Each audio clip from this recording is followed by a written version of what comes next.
তাহলে ঠিক আছে, আমি তাহলে আমার ছোট বোন, ননদ, খালাতো মামাতো বোন জাগরে পাই, প্রয়োজন পড়লে আমি আমার দাদিরাও নিয়ে আসবো। আচ্ছা আমি যাই, ওকে খবর দিয়ে আসি। আসসালামু আলাইকুম। ভাই হাত তো মনে হয় জয়মা যাবে, তবে মোজ মাস্তি খালি একলা একলা কইরো না, আমারে কিন্তু সাথে রাখবা।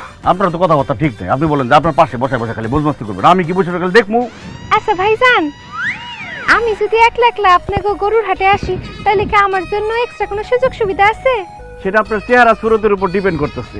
আপনি যদি দেখতে একটু সুন্দর হন তাহলে আপনার জন্য বিশেষ ডিসকাউন্ট থাকবে, আর আপনি যদি ফ্রি হন তাহলে আপনার জন্য গরু ফ্রি। কি বলে তুমি? মেয়েদের জন্য গরু ফ্রি না? খুব ব্যবসা করা হইতেছে। তোমার গরুর হাটের 12টা আমি বাজাইতেছি। তোমার কিন্তু ঠিক না, তুমি বারবার ছদ্মবেশে এসে আমাদের সাথে প্রতারণা করো। আব্বা এবার কিন্তু আপনি আমার আগে বলাতে পারবেন না।